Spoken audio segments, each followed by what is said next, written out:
Aquí y Ahora Producciones presenta Hablemos de Salud. Hablemos de Salud. 32 años al servicio de la medicina preventiva. Hablemos de Salud. Conducción y producción a cargo de la periodista médica Ana María Forte. Locución y presentaciones: Oscar Di Profio. Hablemos de Salud por Ecomedios y para todo el país.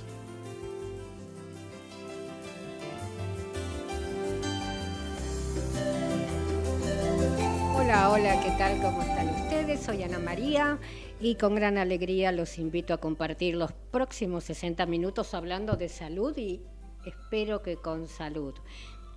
Las aperturas desde hace 9 meses, ya estoy a punto de parir, necesitamos tener siempre a nuestro lado el gran amigo. Digo a nuestro lado porque en este momento acá estoy sola. Apenas abro la puerta lo tengo que tener colocado. Es lo único que tenemos para realmente no contraer el coronavirus. Bien, hoy también estamos conmemorando el Día Mundial del SIDA, del VIH.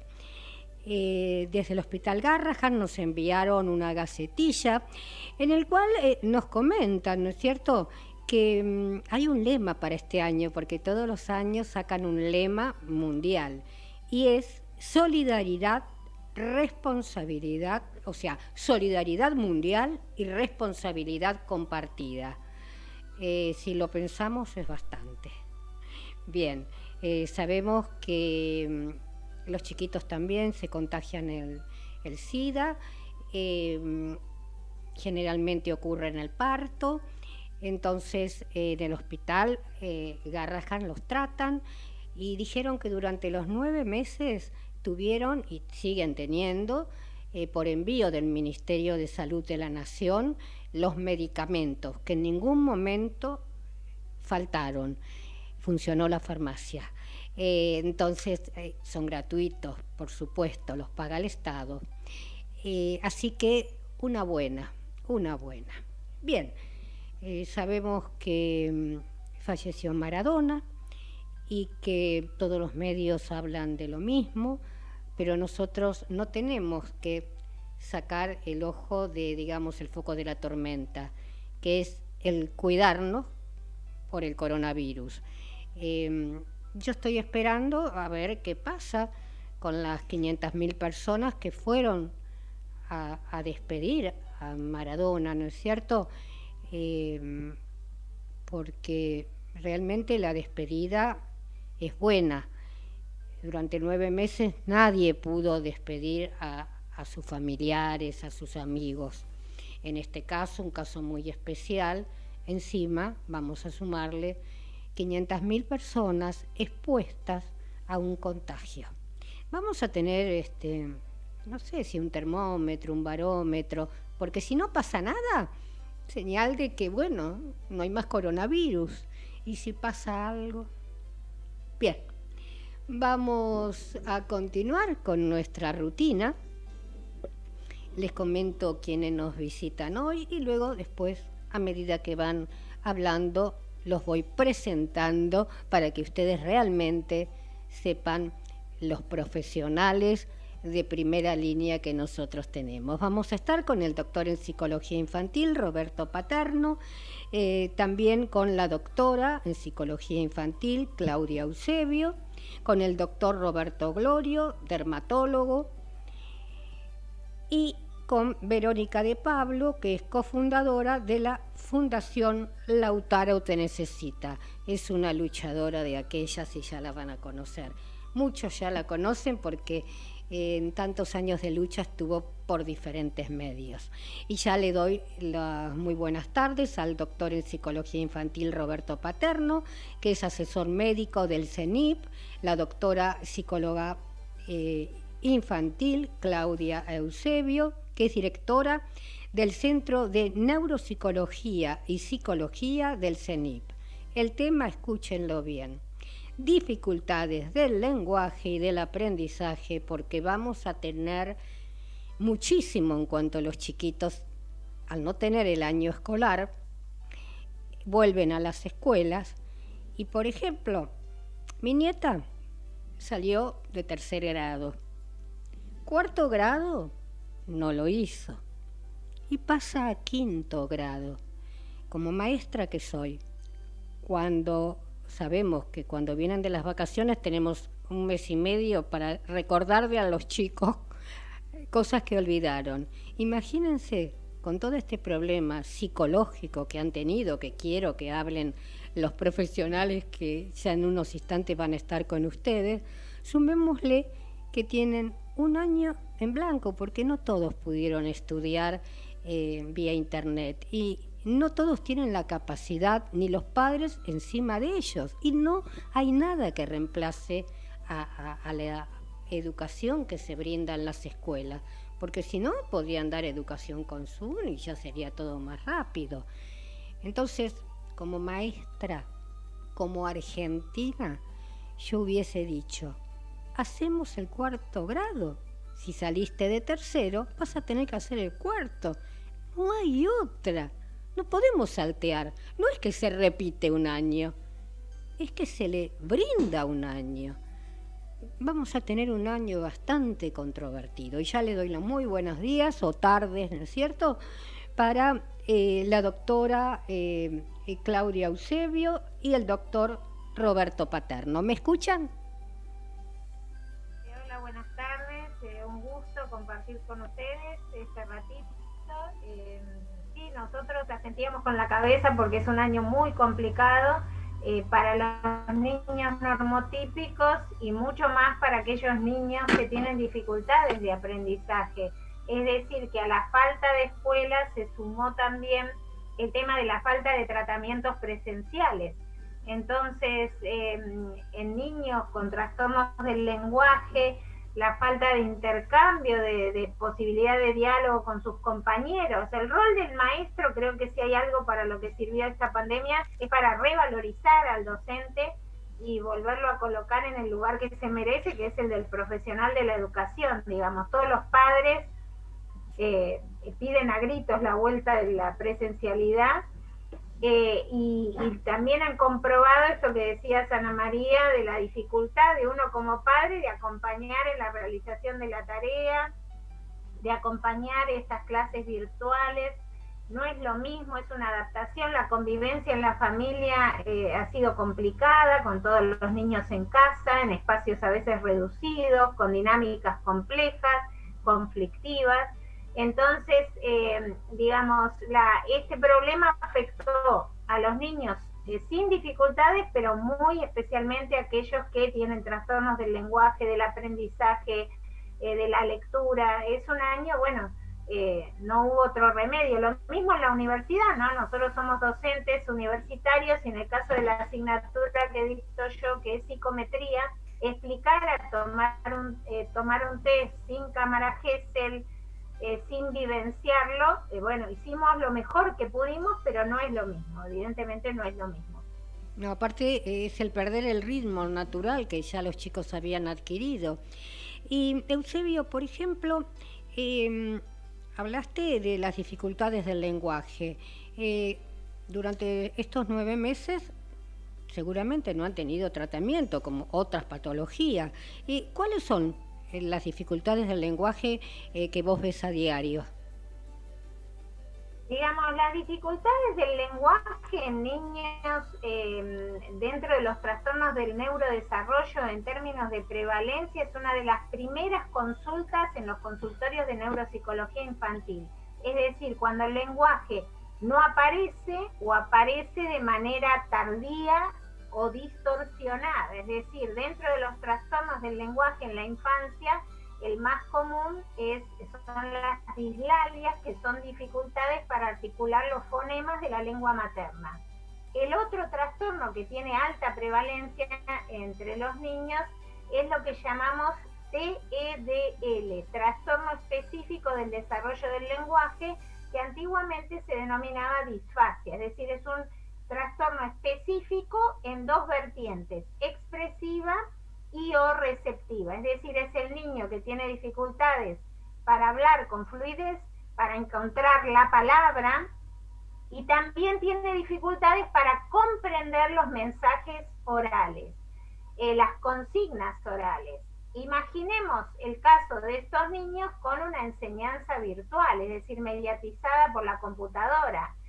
Existieron muchos docentes que con buen criterio para estos niños que tienen más dificultades, las clases las hicieron individuales, es decir, más cortas, menos frecuentes, pero con un intercambio en el 1 a 1, donde estos chicos que además de tener dificultades de lenguaje, tienen otras dificultades de aprendizaje que cursan en comorbilidad o concurrencia como problemas para prestar atención.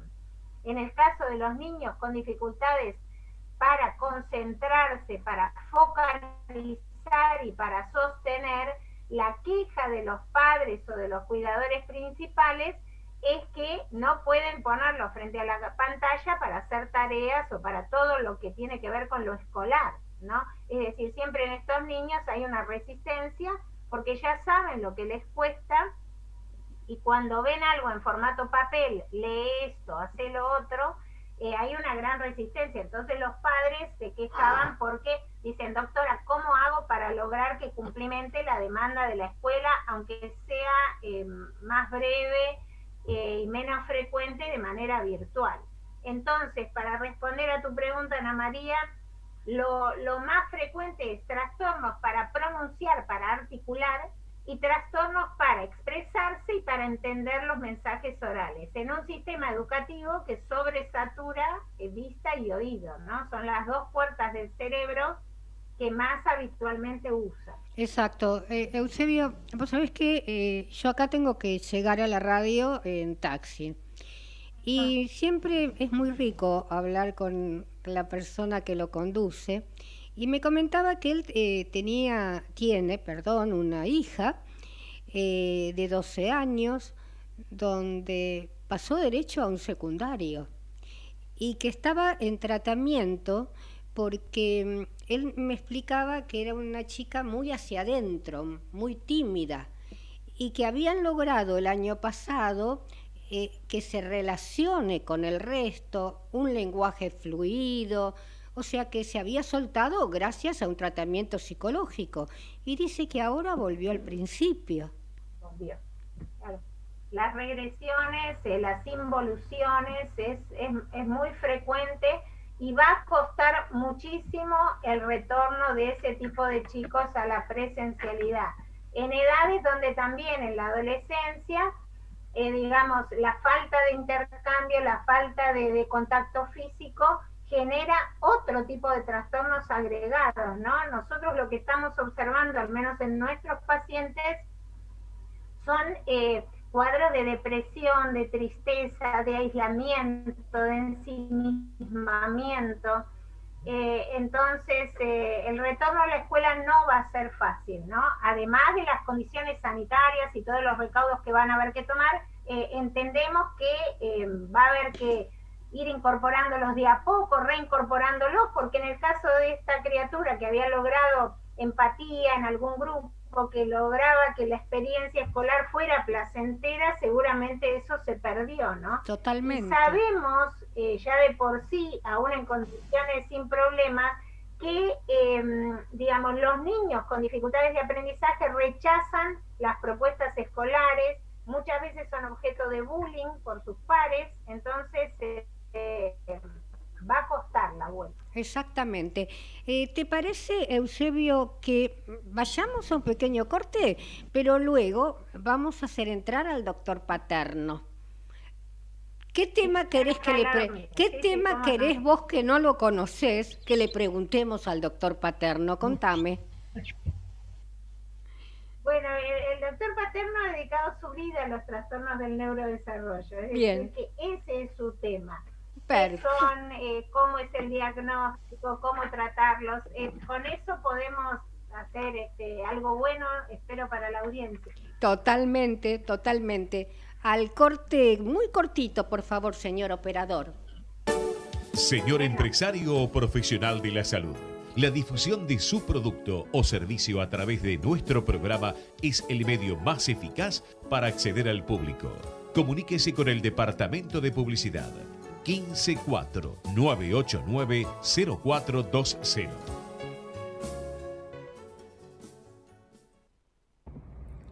Hola, soy Mariana Arias y soy la madrina de la Asociación Sin Fines de Lucro Fiebre Mediterránea Familiar Argentina.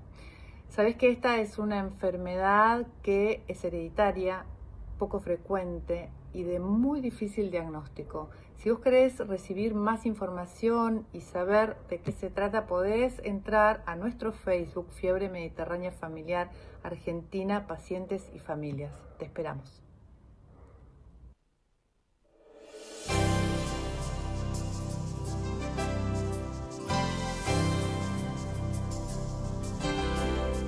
Y continuamos con nuestro programa y bueno, ya estamos, lo presenté al doctor Paterno y bueno, Paterno, te dieron el visto bueno como para que hables de trastornos en el neurodesarrollo. Me parece que esa señora te conoce mucho a vos. Hace aproximadamente 30 años. Hola, como...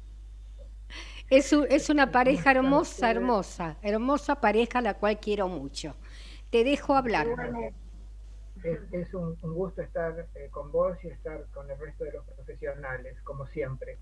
Bueno, primero, antes de tomar un poco el tema de los trastornos del neurodesarrollo y yo completando lo que estaba mencionando Claudia, la doctora Eusebio, si bien estábamos planteando estas dificultades en los niños por la no concurrencia, ¿no es cierto?, en forma presencial a la escuela, que obviamente afecta las relaciones, las personas se vinculan de alguna manera mucho cuando se interactúa en forma presencial, quiero también llevar la voz hacia la parte positiva, ¿no? Que sería que los niños y las niñas tienen una gran plasticidad cerebral, que es una forma de mencionar también la plasticidad hacia el aprendizaje.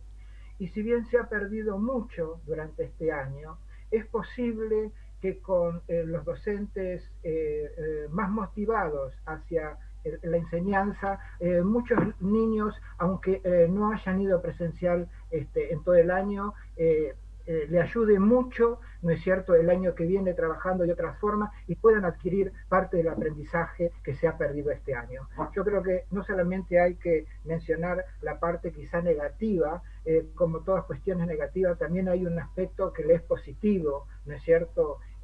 Parece poco, pero lo importante es transmitir hacia los docentes y sobre todo a los padres que se puede trabajar y sobre todo cuando el enfoque es desde lo que hoy llamamos neuroeducación o neurociencias aplicadas a la educación, hay mucho para que el niño pueda recuperar de lo que se ha perdido. Bien. Y bueno, yendo más al tema que me compete, bueno, los trastornos del neurodesarrollo son obviamente muchos, pero yo en particular en este momento voy a referirme más a los niños que específicamente tienen trastornos en el aprendizaje, dado precisamente lo que venía comentando Claudia y un poco el tema que habíamos propuesto para el programa. Y de este punto de vista, ¿no es cierto?, uno podría decir que el conjunto de estos niños estarían enmarcados dentro de lo que llamamos niños con bajo rendimiento escolar o con fracaso escolar. Y dentro de esos grupos, ¿no es cierto?, podríamos hablar de tres grupos más o menos relacionados, pero a su vez también diferentes, que son aquellos niños que o específico o alguna condición utilizan trastorno, pero eso es una cuestión muy discutible. Hoy se habla de condición, ¿no es cierto?, ya no tanto de trastorno, ya no se habla más de enfermedad con respecto a estos niños, pero bueno, no quiero dar, o diríamos teórica, como si uno estaría hablando hacia alumnos de la universidad, sino más en general. Por eso voy a utilizar viejos conceptos, como puede ser el de trastorno, para que se entienda, pero no quiero que piensen que no estamos suficientemente actualizados como saber que hoy llamamos condición, ¿no es cierto? Ya se habla muy poco de discapacidad, se utilizan otros términos, ¿no es cierto?, sobre todo en el ámbito de la educación. Yo entonces te decía que este conjunto de niños tienen una dificultad muy concreta en los aspectos específicamente cognitivos, es como si fuese un módulo cerebral que está disfuncionando, y esos son los niños que podríamos catalogar o decir que tienen trastornos en la adquisición de la lectura, como problemas en la escritura, o problemas en la adquisición del cálculo. De vuelta vuelvo a decirles, ¿no es cierto?, tratando de utilizar términos que se puedan entender. Muchas de estas cosas están en revisión. Hoy se habla si realmente si el cálculo se adquiere o se construye, ¿no es cierto?, pero son aspectos técnicos que hacia las personas que digamos que no son del área más confunden que otra cosa. Y también dentro de este grupo están los niños de los que habló Claudia, que son los niños con trastornos, ¿no es cierto?, con condiciones específicas en el lenguaje oral. También algunos niños que tienen problemas en la coordinación motora. Ese es un grupo muy específico que necesita una atención particularizada, ¿no es cierto?, y sobre todo que los padres y el colegio acompañen a estos niños y aún siendo cuadros que podríamos decir graves o severos, con un buen acompañamiento es posible que el niño evolucione en forma bastante favorable. En este caso lo importante, obviamente, es el momento en que se hace la evaluación. Esa evaluación puede llevar a un diagnóstico, a algún tipo de diagnósticos que nos permitan no la idea de rotular al niño, ¿no es cierto?, sino la idea de programar de alguna manera la intervención. En todos los niños donde está programada la intervención, y esa intervención desde mi punto de vista debe basarse en las neurociencias, hoy son suficientemente sólidas como para dar los elementos para armar el plan, diríamos, terapéutico o el plan de trabajo, y con el acompañamiento de un profesional que guíe y los docentes y los padres, el niño es posible y la niña que evolucionen mucho. Después, por supuesto, también tenemos un grupo de niños que tienen dificultades, pero más se deben a dificultades en los procesamientos superiores. Esos son niños que tienen más problemas generales en el aprendizaje, no es solamente en un área, sino en diferentes áreas. Y bueno, por supuesto también estarían dentro de ese grupo los niños con discapacidad intelectual, lo que antes en términos médicos se llamaba retraso mental. Hoy, a partir del advenimiento del DSM-5, que es un texto que clasifica de alguna manera los trastornos mentales, que en realidad no son mentales sino son cognitivos, permiten pensar que serían niños que necesitan un avance a nivel de la educación muy específica, en términos a que todos los niveles que puedan ser adquiribles de aprendizaje, por otro lado, pueden ser volcados a su vida diaria, haciéndolos cada vez más independientes con respecto a la familia y con respecto al grupo que lo rodea, ¿no? Y también tenemos niños que podemos llamar dentro del grupo de aprendizaje interferido, que seguramente ustedes habrán escuchado cuando un niño tiene un alto problema a nivel emocional, impacta muy fuertemente en todos los aprendizajes. Ya Bien, no Paterno, no son un problema específicamente. Paterno, tenemos Sí. 1 minuto para el redondeo porque tiene que entrar el corte de la 1:30. Bueno, en ese minuto quiero decirles que hoy en lo que tenemos que trabajar y con respecto a esto, obviamente es en la prevención, ¿no es cierto?, en lo que llamamos prevención primaria, que es lo que nosotros aceptamos como única forma de prevención. Ya no hablamos tanto de la prevención secundaria o terciaria, y por supuesto en algunos aspectos como tiene que ver el reconocimiento del problema, el acompañamiento de los padres, la compensación que puede hacer el niño en términos a volcar tres aspectos que son importantes. Que el niño no sienta que él es un chico inútil, ¿no es cierto? Es decir, que es un chico tonto. Vos fíjate que muchos de estos niños se dan cuenta perfectamente de lo que le pasa a nivel escolar, y eso tiene un efecto negativo enorme. Que los padres no se sientan, diríamos, malos, porque por otras corrientes psicológicas siempre se ha mencionado que de alguna manera los padres eran culpables de lo que le pasaban a los niños, y en este caso es absolutamente un error. Y por otro lado, hacer sentir a los docentes que no es un mal profesor, ¿no? Exactamente.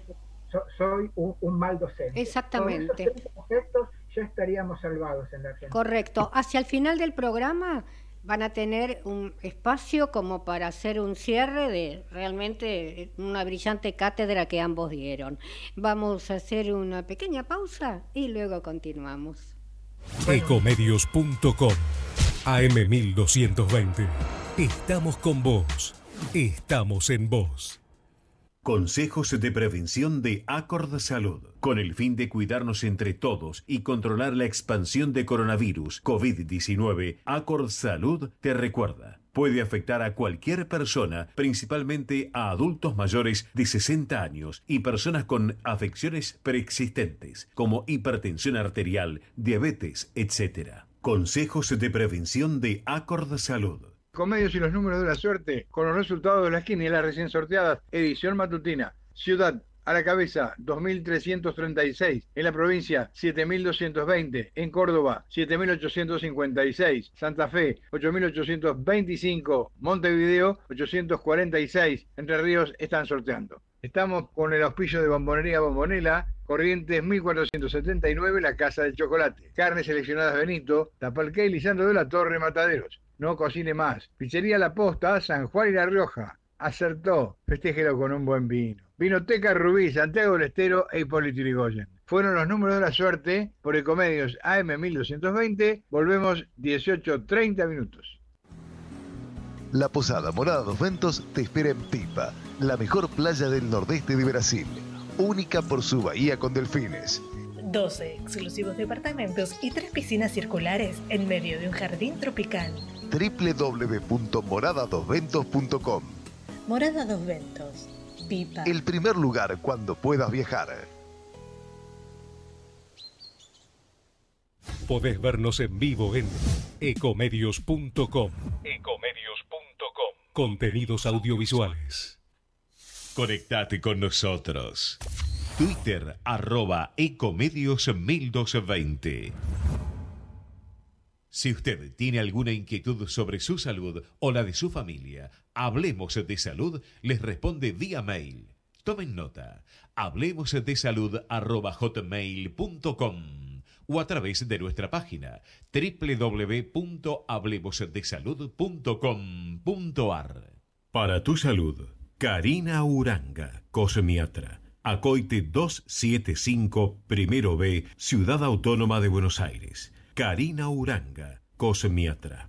116-968-1112.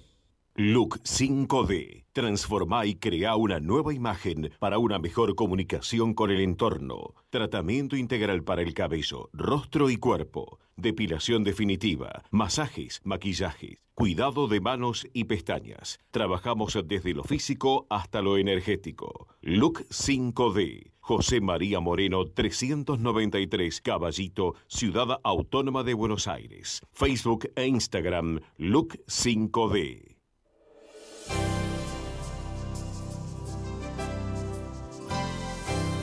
Y continuamos con Hablemos de Salud y ya estamos con un gran amigo, el doctor Roberto Glorio, dermatólogo, profesor regular adjunto de la Universidad de Buenos Aires, y el tema que va a hablar hoy es melanoma de piel. Buenas tardes, Glorio. Hola, ¿qué tal? Buenas tardes para todos.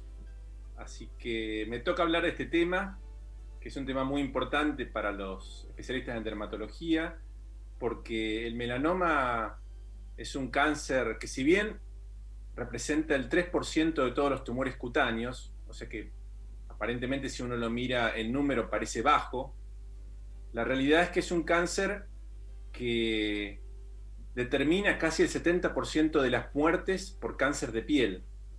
Con esto quiero decir que es un cáncer que suele dar metástasis, entonces para nosotros es muy importante hacer hincapié en el diagnóstico.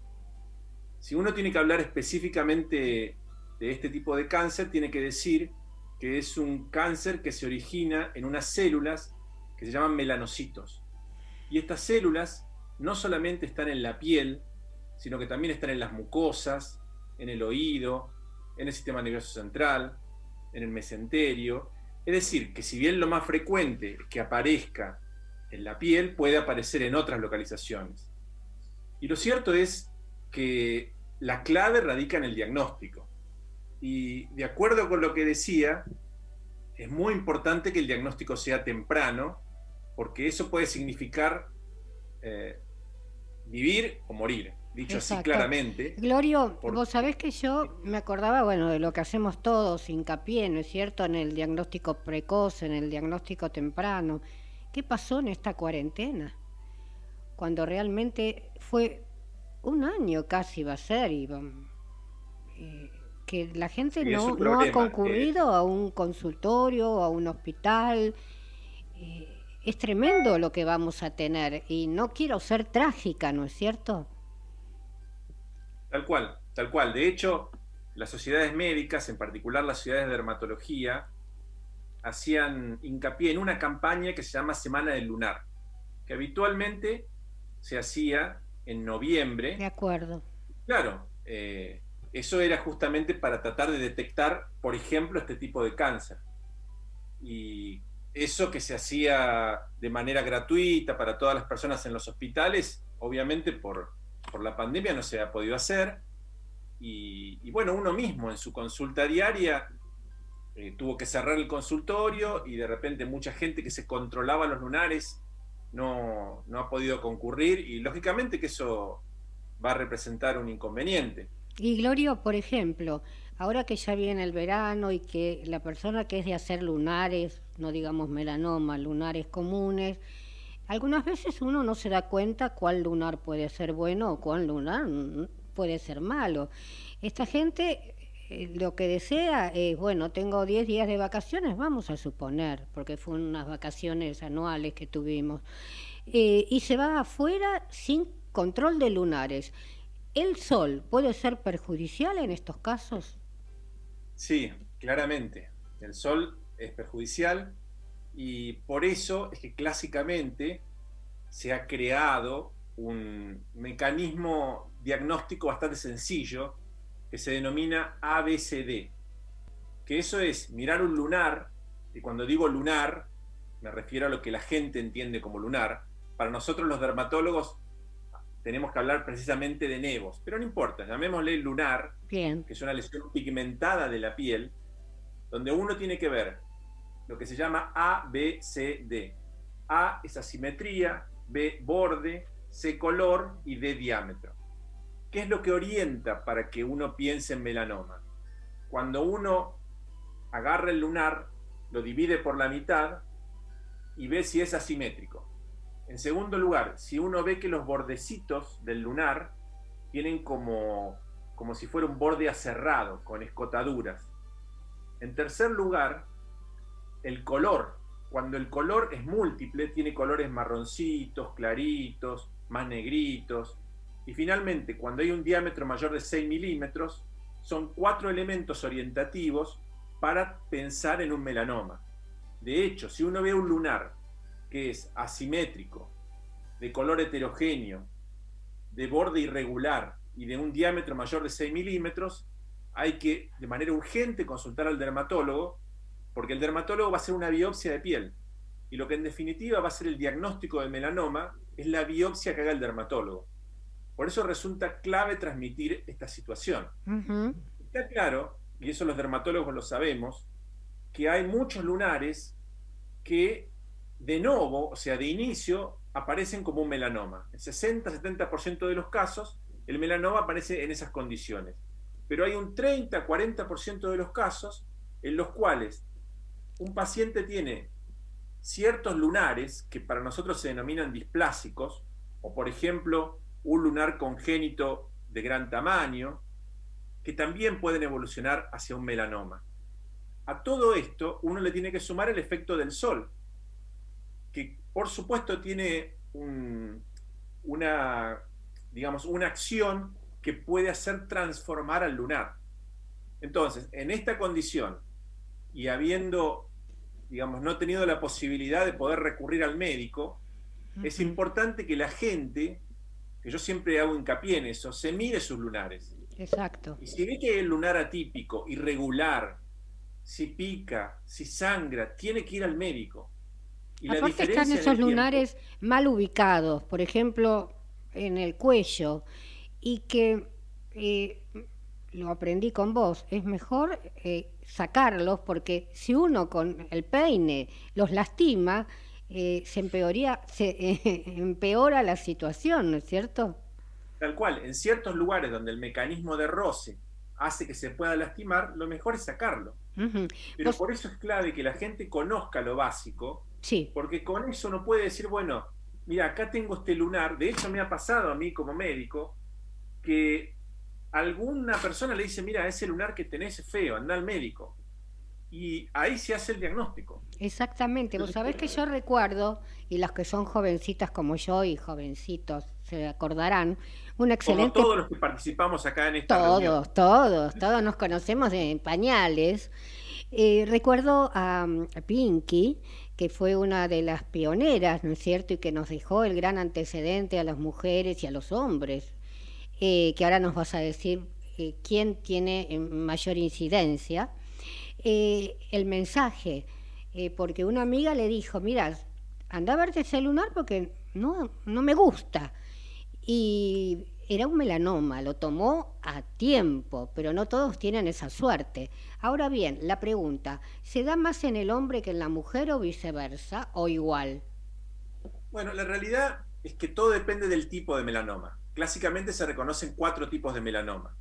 No quiero complicar, pero lo cierto es que, por ejemplo, en la mujer es mucho más común que el melanoma se presente en las piernas, y en el hombre es mucho más común que se presente en el cuerpo, en el dorso.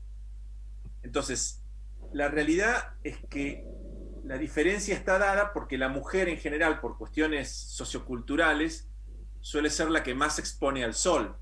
Entonces también ese podría ser un factor. Pero bueno, si uno habla de factores de riesgo, y en eso también incluyo esta cuestión del sexo, por ejemplo, aquellas personas que tienen la piel muy blanca, que tienen un fototipo 1, es decir, esa gente que se enrojece cuando toma sol y nunca se broncea, aquellas personas que tienen lunares múltiples, muchas pecas, que tienen antecedentes de cáncer de piel, que tienen antecedentes de otro cáncer tipo melanoma, son todos factores de riesgo que pueden aumentar la prevalencia del cuadro.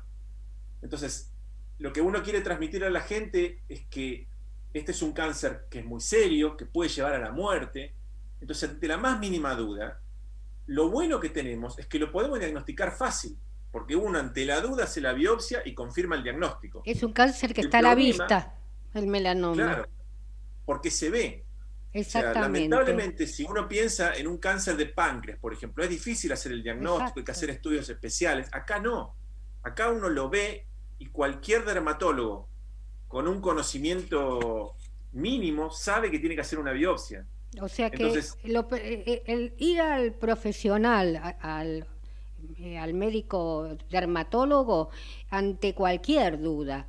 Y terminó nuestro tiempo, pero yo necesito, por favor, que hacia el final dejes, como siempre lo hemos hecho para esta fecha, qué pasa con el sol.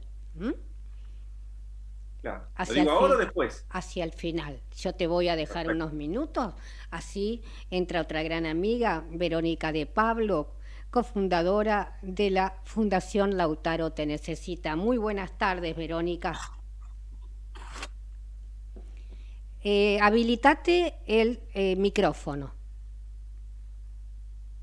Ahora sí, nos vamos a habilitar. A ver. No. ¿No? Ahora sí, ahora sí. Bueno, buenas tardes, Ana María. Buenas tardes a los demás panelistas también. Un placer estar acá en este espacio compartiendo charlas tan interesantes. La verdad que sí, la verdad que sí. Y yo quisiera, o sea, que la gente sepa de tu boca, que tanto lo luchaste, que es una leucodistrofia. Bueno, digo leucodistrofias porque es un grupo numeroso, muy grande de enfermedades. Hasta el día de hoy se han detectado más de 100, que tienen en común estas características. Son enfermedades poco frecuentes, son enfermedades de origen neurológico, afectan la sustancia blanca, la mielina, y en un 95% de los casos afecta a niños menores de 10 años. Son enfermedades progresivas y, como en todas las enfermedades, el diagnóstico temprano siempre es muy útil, porque algunas tienen tratamientos que pueden detener o enlentecer el avance de estos síntomas, así que es imprescindible conocer a tiempo de qué se trata para poder intervenir. Exactamente. Sí. ¿Vos cómo llegaste a dedicarte, ¿no es cierto?, a la asociación? Mirá, yo... Fundación, perdón.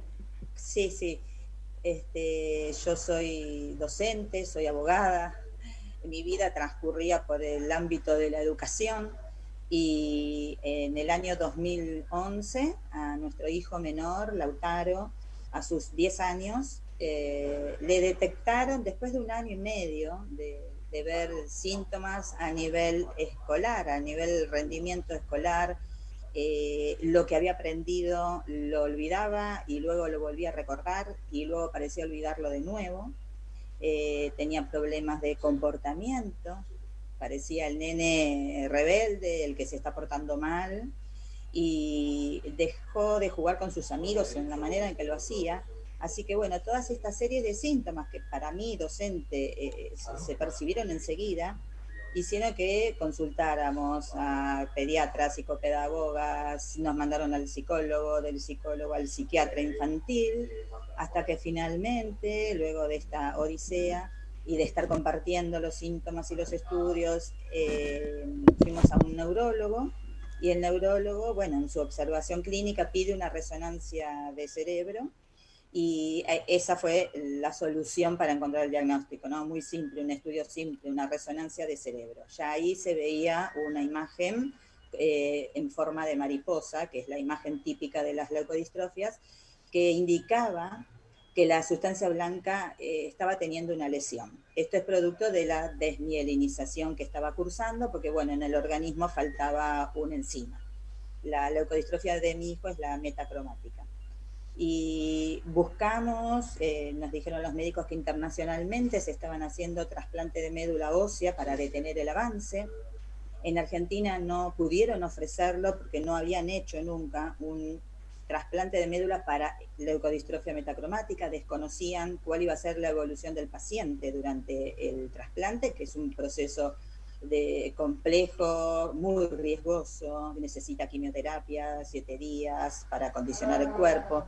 Así que bueno, nosotros buscamos internacionalmente, encontramos poquitos centros que se estaban dedicando a esto, y uno de ellos nos dice que Lautaro es candidato al trasplante. Verónica, sí. Te interrumpo un minutito. No sé si hay un micrófono abierto o en la habitación continua de alguno de los profesionales que están con nosotros, porque se está escuchando hablar, entonces interrumpe lo que vos nos estás contando. Bien, continuamos sin ningún problema, pero bueno, esto es la radio moderna, ¿no es cierto? Gracias a Dios que la tenemos de poder salir con Zoom. Sí, Verónica, continuamos. Bueno, te decía que nos ofrecieron realizar el trasplante de médula ósea de Lautaro. El costo en Estados Unidos era de $1 millón. Yo me acuerdo porque fue renombradísimo, y la alegría cuando ustedes pudieron juntar su $1 millón. Sí, gracias a Dios y a la solidaridad de todo el pueblo argentino, en 2 meses y medio juntamos ese $1 millón. Nos fuimos a Estados Unidos, En el Duke Hospital de Carolina del Norte, Lautaro se hizo el trasplante, la hermana mayor fue la donante. Estuvimos un año viviendo, Lautaro y yo, en una casa Ronald, a pocos metros del hospital. Y cuando volvimos, decidimos con mi marido crear esta fundación para llenar ese espacio que nosotros habíamos sentido que faltaba. Alguien que nos ayudara, que nos diera una mano, que nos asesorara a dónde dirigir nuestra búsqueda, a acompañarnos, a no sentirnos tan solos y como todas las familias sienten que son las únicas en el mundo a la que les está pasando esto. Así que, bueno, desde que creamos la fundación, desde el año 2014 hasta el día de hoy, hemos creado un registro de pacientes, ya tenemos 260 personas registradas, hacemos encuentros anuales de familias y de especialistas. Estos encuentros crecen año a año. El año pasado, que fue presencial, éramos 160 personas, 3 días alojados en un hotel, un día de jornada de capacitación, de información actualizada sobre avances científicos de cada leucodistrofia y también sobre temas educativos, sobre rehabilitación física, del habla, ocupacional, el acceso a los medicamentos, nutrición, respiración, porque son enfermedades que afectan todos los sistemas, es multiorgánica. Y también realizamos otros proyectos, como traemos cada año a un especialista del exterior, especialista en cada tipo de leucodistrofia, los acercamos al Hospital Garrahan, al Hospital Ludovica, que son hospitales pediátricos. Realmente es una labor inmensamente grande la que desarrollan. Te admiro por la polenta que tenés como madre, ¿no es cierto? Que no sabemos de dónde la sacamos. Ahora bien, en el aquí y ahora me has mandado un material riquísimo que vamos a ir poniendo las placas y vos nos vas a contar qué significa cada una de las placas. ¿Ya están en el aire? Ponemos. Contanos. Bueno, ese foto pertenece al proyecto que se llamamos Por un Mar Accesible. Estamos trabajando en la adaptación de sillas de traslado que sirvan para que las personas que tengan alguna discapacidad motriz o movilidad reducida puedan llegar hasta la costa, hasta la orilla del mar o del río. Son muy útiles para el traslado en la arena y su uso es público y gratuito. Bien, contanos en qué distritos las van a tener. Las sillas se trabajan en Mar del Plata, Necochea, Pinamar, el Partido de la Costa, Tucumán, Santa Fe. Se trabajan en colegios industriales, los chicos del último año los trabajan en el taller y se donan a la Dirección de Discapacidad y en el caso de Mar del Plata hemos donado a 40 balnearios. Es una forma de, poner al servicio de los demás. Sabemos que la discapacidad atraviesa a las familias con leucodistrofias y sabemos que es difícil acceder. Totalmente, totalmente, pero esto es un trabajo realmente monumental. Vos perdóname que yo te apure, pero no, es que tengo el control del tiempo y no quiero dejar pasar nada. Acá tenemos otra placa. Esta foto corresponde al último encuentro de familias que realizamos el año pasado en el Hotel Howard Johnson de Seiza. Fueron 3 días de jornada, la Fundación financia el traslado, el alojamiento, las comidas de la familia para que ninguna se quede afuera. La verdad que son encuentros muy emotivos. Vinieron médicos obviamente de Argentina, tenemos nuestros asesores, referentes, y también vinieron médicos de Brasil, de Chile, de Bolivia, de Perú, y familias de esos países, porque en busca de esto, de encontrar información, de hacer lazos con las demás familias. ¿Pasamos a la próxima? Dale. Sí, contanos. Este es un grupo que hemos formado, se llama Leuco Runners. Buscamos que los corredores, los runners, que tienen su pasión en correr, además le sumen una causa solidaria, que es difundir las leucodistrofias. Ahí tenemos a una de las mamás que tiene un hijo con leucodistrofia, que fue la pionera, la que empezó a llevar la bandera de la fundación en sus carreras. Y hoy tenemos muchísimos runners en distintas ciudades del país que han participado. Más que emocionante, lo sé. O sea, lo que implica esta foto solo una madre lo sabe. Pasamos a la otra. Esta foto es de la última campaña que hicimos en este septiembre. Los septiembre es el mes internacional de las leucodistrofias. Sí. Es el mes en que se aprovecha internacionalmente hacer difusión y concientización. Acá está Lautaro, ¿no es cierto? Ese es Lautaro. Nos tomamos la foto en una de las pizarras y estuvimos en pizarras municipales, pantallas LED del Obelisco, mobiliario urbano LCD, en Buenos Aires, Rosario, Mendoza, Córdoba y Mar del Plata. Bien, ¿pasamos a la otra? Sí. Este es otro proyecto de rampas móviles. Nosotros fabricamos estas rampas que pueden utilizarse en instituciones públicas, las donamos a las direcciones de discapacidad de distintas ciudades para que puedan utilizarse en instituciones públicas cuando no es posible hacer una rampa, cuando el edificio no lo permite. Son rampas que se pueden poner y retirar luego. Genial. De que la persona ¿Pasamos a la próxima? Pasa, sí. Sí. Este es un proyecto de acciones solidarias que realizamos también todos los años. Acercamos donaciones, alimentos, este año barbijos, alcohol en gel, pañales, a distintas instituciones, como ser los piletones de Margarita Barrientos, también la Casita de Abril, que está cerca de la ciudad de La Plata, y ahora a fin de mes vamos a llevar a Rosario, también a una zona que necesita la ayuda que podemos brindarle. Perfecto. Verónica, sinceramente te digo que necesitaríamos 1 hora, y vamos a ver si no podemos llegar a 1 hora, aunque sea media hora. A mí me gustaría que expliques cómo funciona la asociación. De pronto, o sea, vos tenés un carisma especial y no es que te estoy regalando cosas, porque no todos consiguen lo que vos conseguís, ¿no? Te lo digo desde mi sentir. Te lo digo desde mi sentir, que tenemos una asociación muy nuevita y todo cuesta. Decime, todo esto, el Estado aporta dinero, privados, ¿cómo podés? Porque vos no podés poner la plata de tu bolsillo. No, obvio. No, el Estado no aporta dinero. Lo sabemos, hay que luchar para eso, ¿eh? No, tampoco se lo pedimos al Estado. Sí. Nosotros recibimos fondos de laboratorios, de empresas, del exterior. Entonces, nosotros hacemos entrar los dólares y los gastamos en el país. Me parece bárbaro. Tenemos, por ejemplo, que no lo mencioné, un proyecto muy importante que es de diagnóstico genético que se realiza en el Hospital Ramos Mejía. Está a cargo del equipo del consultorio y laboratorio de neurogenética del doctor Marcelo Kaufman, que es investigador del CONICET, por el cual financiamos 10 estudios genéticos para 10 pacientes por año.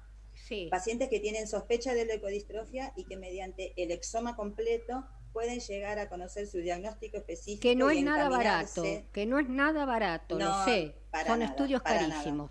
Bueno, entonces, quedamos para un próximo programa, pero seguro. Por mi parte, te felicito. 2 palabritas porque nos cortan y quiero hacer entrar al resto también. Un mensaje, nada más. Yo quisiera decirles a todos que las leucodistrofias son enfermedades que existen, que les puede tocar a cualquiera. No se nace con la palabra leucodistrofia en la cabeza, se manifiestan después. Entonces, es algo que nos debe interesar a todos, que nos debe preocupar, que debemos ocuparnos acerca de esto. Estamos pidiendo el screening neonatal para adrenoleucodistrofia, que es la leucodistrofia más frecuente. Bárbaro. Y hasta ahí nomás. Qué mala maestra encima. Si me dejas.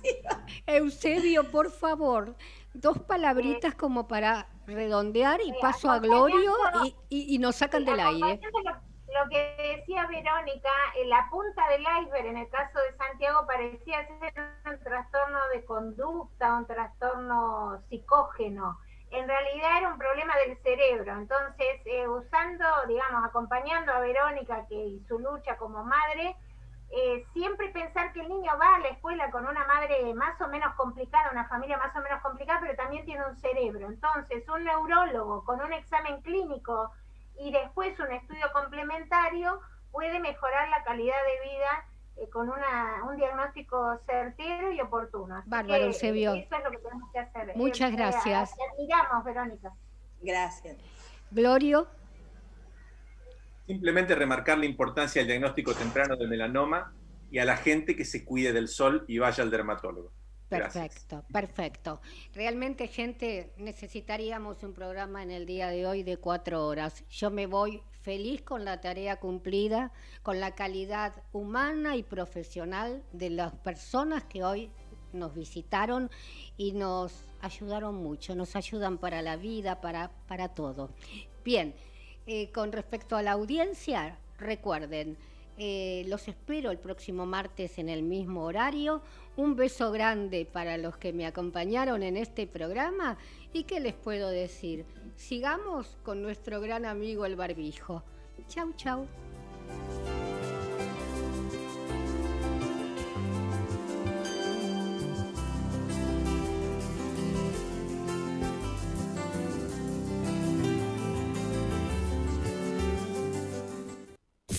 Desde Buenos Aires, transmite LRI 224, AM 1220, Ecomedios.